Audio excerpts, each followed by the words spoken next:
You've heard from your constituents on House Bill 1588, the universal background checks for gun transactions.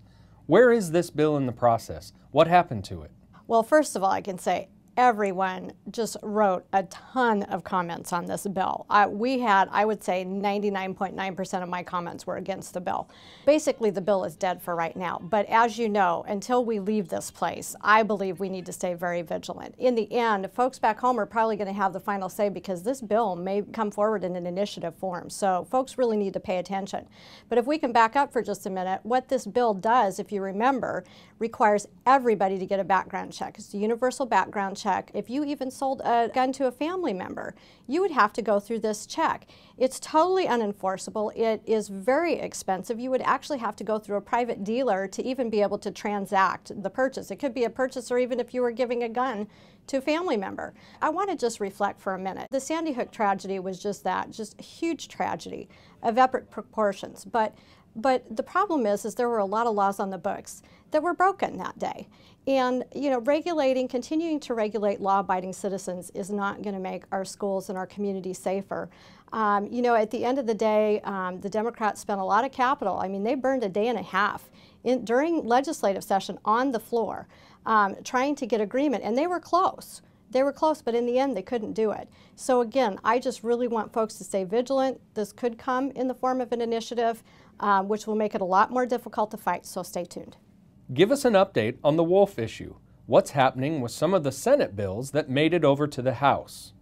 Well, once the Senate bills go through their process of getting voted out in the Senate, which they did, they come over to the House for consideration. We had hearings recently on those two bills that made it from the Senate, and it was really interesting dynamic because if folks remember, just a couple of weeks ago, a pet dog was actually attacked by a wolf on the homeowner's porch. It was crazy, and that dog almost didn't make it. Well, the homeowner brought the dog to the committee hearing, and you know, I was really irritated because one of the Democratic members, you know, said, well, you know, this dog is a wolf hybrid. Well, looking at the dog, it was further from the truth. It's a Siberian Husky. And she had puncture wounds all over her head. Almost her entire head was shaved. It was unreal, but it was such a powerful visual. You know, animal rights activists really like to romanticize about the need to have all of these animals roaming free, especially an apex predator like a wolf. But what this really showed, the dog being there in person, was that there's definitely a seedy side to this. And wolves are killers. Candidly, we know that they're going to be here.